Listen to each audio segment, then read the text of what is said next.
Hi, எல்லாருக்கும் வணக்கம். Welcome back to my channel. இன்றைக்கி மசாலா எல்லாம் ஃப்ரெஷ்ஷாக வறுத்து அரைச்சி செய்கிற மட்டன் குழம்பு எப்படின்னு பார்க்கலாம். அதுக்கு 1 கிலோ மட்டனை நல்லா சுத்தமாக கழுவி எடுத்துக்கலாம். இதில் 1/2 டீஸ்பூன் மஞ்சள் தூள், 1 டீஸ்பூன் மல்லித்தூள், 2 டேபிள் ஸ்பூன் தயிர், 1 டீஸ்பூன் மிளகாய்த்தூள், அப்புறம் 1 டீஸ்பூன் பொடி உப்பு. இதெல்லாம் நல்லா ஈவனாக மிக்ஸ் பண்ணி எடுத்துக்கலாம். இந்த மாதிரி செய்யும்போது முத்தின கறியாக இருந்தாலுமே நல்லா வெந்து சாஃப்ட் அண்ட் ஜூஸியாக இருக்கும்.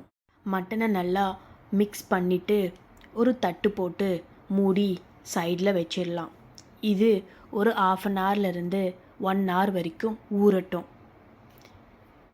இப்போது மசாலா எல்லாம் அரைக்க ரெடி பண்ணலாம்.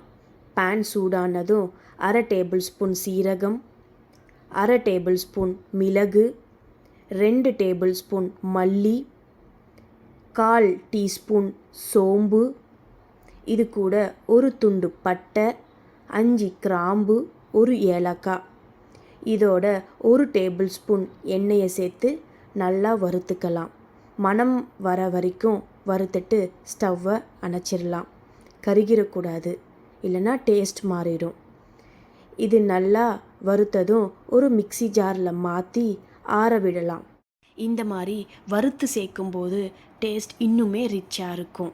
அதே பேனில் 2 டேபிள் ஸ்பூன் ஆயில் சேர்த்திட்டு 2 பெரிய துண்டு இஞ்சியை குட்டி குட்டியாக கட் பண்ணி சேர்த்திக்கலாம். 10லிருந்து 12 பல் பூண்டு சேர்த்திக்கலாம்.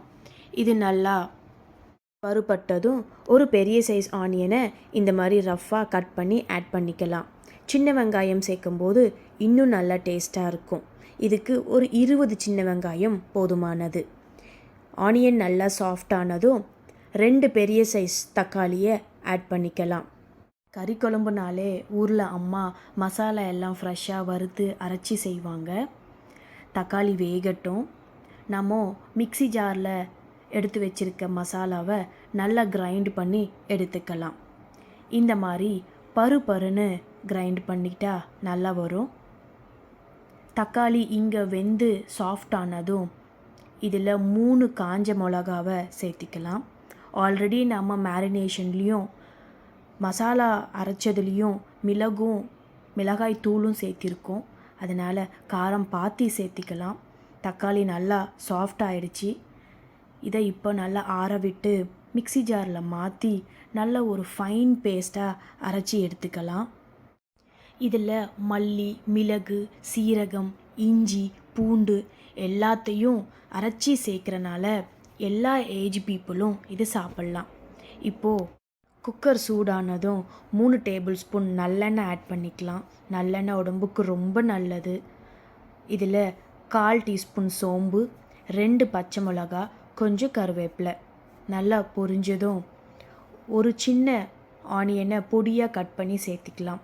இந்த ஆனியன் நல்லா கோல்டன் ப்ரௌன் ஆனதும் நம்ம மேரினேட் பண்ணி வச்சுருக்க மட்டனை இதில் ஆட் பண்ணிக்கலாம். மட்டனை ஆட் பண்ண உடனே உப்பு ஆட் பண்ணக்கூடாது, இல்லைன்னா கறி கொஞ்சம் டைட் ஆகிடும். கொஞ்ச நேரம் இந்த எண்ணெயிலே மட்டன் வணங்கட்டும்.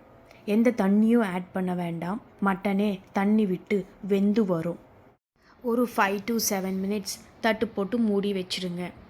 எந்த தண்ணியுமே ஆட் பண்ணல, ஆனால் மட்டனே எப்படி தண்ணி விட்டு வெந்து வந்திருக்கு பாருங்கள்.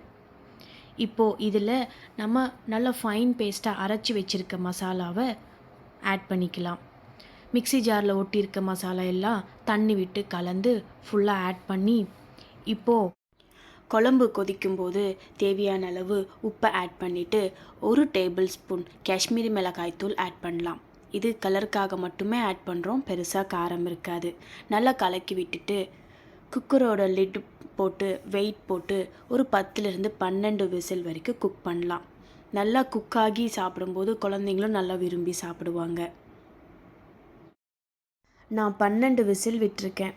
ப்ரெஷர் டவுன் ஆனதும் குக்கர் லிட்டை ஓப்பன் பண்ணி ஒரு மட்டன் பீஸை எடுத்து வெந்திருக்கான்னு செக் பண்ணி பாருங்கள். என்னோடய மட்டன் பீஸு நல்லா பூ மாதிரி வெந்திருக்கு. இந்த மாதிரி நல்லா வெந்திருந்தா குழந்தைங்க நல்லா சாப்பிடுவாங்க, நல்லா வெயிட் கெயினும் ஆகும். கடைசியாக மல்லி இலையை தூவி விட்டு இறக்கிருங்க. சுவையான மட்டன் குழம்பு ரெடி. இந்த மாதிரி உங்கள் வீட்டில் ஒரு டைம் ட்ரை பண்ணி பாருங்கள். உங்களுக்கு பிடிச்சிருக்குன்னு நினைக்கிறேன். பிடிச்சிருந்தா என் சேனலுக்கு சப்ஸ்கிரைப் பண்ணுங்கள், சப்போர்ட் பண்ணுங்கள்.